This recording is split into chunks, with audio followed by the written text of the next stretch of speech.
Marvel Studios and Hollywood might be shut down physically, but that doesn't mean they can't do things remotely, such as taking meetings with actors and directors. Today, we're going to talk about the one and only John Krasinski and his meeting with Marvel Studios and Disney.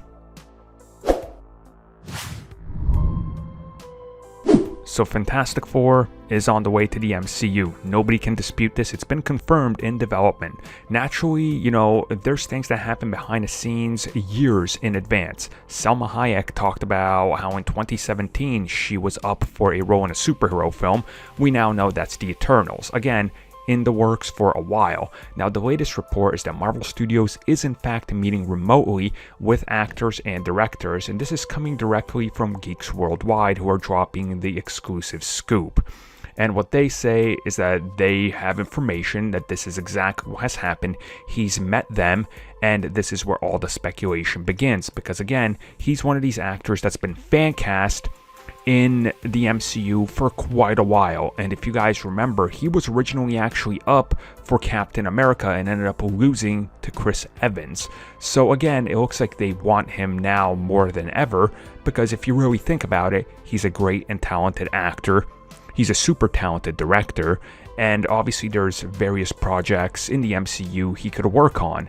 And, just to spitball it, obviously you have Mr. Fantastic and the Fantastic Four, but there is also speculation it could be related to Young Avengers, which is something that's in development. And again, maybe he could direct that, and then they get him to actually act in something. Maybe it's not even for Mr. Fantastic or the Fantastic Four, so who really knows, what their plans are, why they're meeting with him. It could really be anything. It could be that finally they have time, because obviously the last time we talked about it, he said he would love a meeting, but things are just kind of all over the place. Naturally, it's Hollywood, constant releases, job, but now everybody's just sitting at home, so why not take a meeting?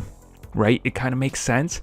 And hopefully, this leads to something, because personally for me, I don't know if I need him to be Mr. Fantastic, but he would be a great choice. But maybe there's other things out there that people just aren't expecting yet. And again, I think that could work as well. So I guess only time will tell when things, happen. If things happen, and I would assume, if something is going to get worked out, it'll be a big announcement. Like, you're not going to announce, oh, he's been cast, but then not announce who he's been cast at, or, oh, he's directing something, but we don't know what he's directing. I would assume if it's related to the Fantastic Four, they would want to come out and be like, hey, it's Fantastic Four, Marvel's first family, we're going to do it right finally, right? Make a big spectacle event out of it. That's just my guess, but good news, all things considered.